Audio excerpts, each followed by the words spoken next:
राम राम जी। आज मैं लेकर के आई हूँ आपके सामने होली व्लॉग, यानी कि हमने गांव में होली किस तरीके से मनाई। तो आप देख रहे हैं कि हम होली का पूजन करने के लिए आए हैं। और हमारे यहाँ पर होली है जो स्कूल के ग्राउंड में बनी हुई है, और स्कूल का जो गेट था उस पे लॉक लगा हुआ था, तो हम दीवार फांद करके और फिर आ रहे हैं। देखिए मैं किस तरीके से आ रही हूँ, फिर चाची जी आई हैं और इस तरीके से फिर हम पहुंच गए होली के पास। जब हम होली के पास पहुंचे तो हमने देखा कि होली में बहुत कम झाड़ लगे हुए थे। पहले की तरह किसी को शौक ही नहीं है। पहले तो इतने चाव से और इतने शौक से त्यौहार सेलिब्रेट किए जाते थे, लेकिन अभी मैंने देखा कि यहाँ पे झाड़ ही नहीं है। तो इस वजह से हम बहुत आसानी से प्रहलाद जी, जिसको हम बोलते हैं डांडा, उसकी आराम से हम पूजा कर रहे थे, उसके पास में पहुँच पा रहे थे। और उसके बाद में जब हम पूजा कर लिए तो कहा जाता है कि प्रहलाद जी के लिए खाना होता है, जो की बाल होती हैं उनको पिरोते हैं कांटों के अंदर, ताकि जो प्रहलाद जी को वो खानों की वजह से कुछ चुभे नहीं और उनको भूख लगे तो खा ले। इस तरीके से मैं इन कांटों के अंदर जौ की बाल के जो दाने हैं उनको निकाल निकाल के लगा रही हूँ। कोई कहता है 7 पिरो सकते हैं, 11 भी पिरो सकते हैं, 21, 16, जितना आप पिरो सकते हैं उस क्वांटिटी में आप पिरोइए। तो मैं यहाँ से पिरो रही हूँ। उसके बाद में हम परिक्रमा कर रहे हैं। आप देख रहे होंगे कि हम चप्पल पहन करके ही परिक्रमा कर रहे होंगे। आप कहेंगे कि इस तरीके से क्यों कर रहे हैं। नहीं, क्योंकि यहाँ पर बहुत बारीक बारीक छोटे छोटे बहुत ज़्यादा कांटे थे, तो हमने एक परिक्रमा तो वैसे की, लेकिन फिर हमसे नहीं हुआ तो हमने चप्पल पहन ली। क्योंकि श्रद्धा देखो दिल में होती है, और ये इस तरीके से अगर अपने शरीर को तकलीफ दे करके और हम श्रद्धा दिखाएं तो ये कोई सही नहीं है। और हमने स्लीपर पहन के ही परिक्रमा करी, क्योंकि बहुत ज़्यादा कांटे थे इस वजह से। और ये हो गई हमारी परिक्रमा पूरी। उसके बाद में मेरी चाची सास ने कहा कि यहाँ पर कुछ दाने बोते हैं बाजरे के या गेहूं के, जो भी आप लाते हैं धान। मान्यता है कि जैसे बासुड़ा में और होली के पास में जब हम यहाँ पे अनाज उगाते हैं तो हमारे बच्चों को अनाज मिलेगा आगे के टाइम में।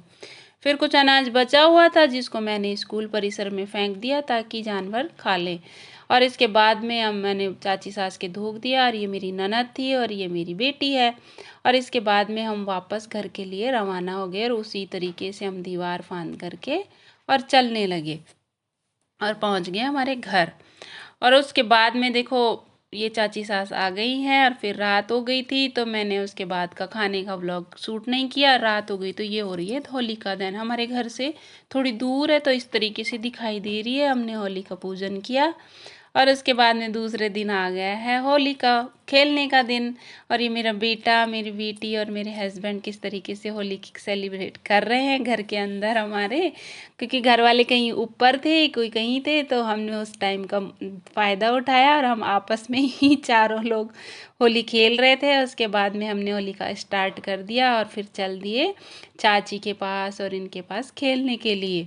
तो चलो मैं आपको दिखाती हूँ, हमारी ये चाची सास हैं किस तरीके से मेरे कलर लगा रही हैं और मैं चाची जी के लगा रही हूँ, और ये मेरा बेटा खेल रहा है।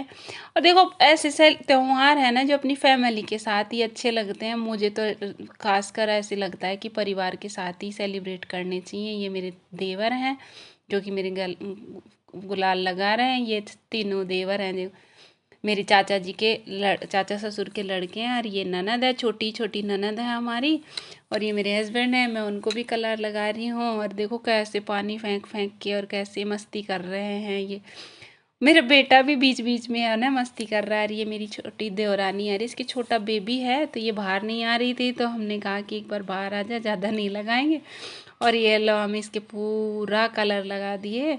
और इसके बाद में देखो मेरा बेटा कैसे मस्ती कर रहा है चाची के साथ में, और ये भी चाची को कलर लगा रहा है देखो कितना खुश हो रहा है।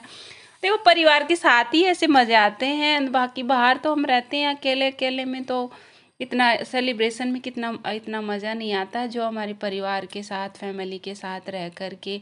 चाहे हम 4-5 लोग ही हो फैमिली के, लेकिन जो मज़ा फैमिली के साथ त्यौहार सेलिब्रेट करने का होता है वो कहीं नहीं होता है। अब आ गए थे मैं और चाची जी छत के ऊपर, जहाँ मेरी सास और ननद थी जो हलवा बना रही थी गाजर का। तो हमने मम्मी जी के भी लगा दिया, फिर दीदी के लगाने लगे तो दीदी कही कि हलवे में भी कलर चला जाएगा, तो हम साइड में आ गए। तो देखो मेरा रेड है, चाची जी का येलो और दीदी का ग्रीन। तो मेरी बेटी कह रही थी आप तो चारों है ना जो रोड लाइट होती है ना सिग्नल पे, उस तरीके से बन गए। और ये मैंने थोड़ा सा रील बनाया हमारी सास के लिए कि किस तरीके से होली भी सेलिब्रेट कर रही हैं और हलवा भी बना रही हैं। और उसके बाद में हमारी चाची सास के साथ रील बनाया। ये था मेरा होली व्लॉग। आपको अच्छा लगा हो तो लाइक एंड शेयर करें। Thank you.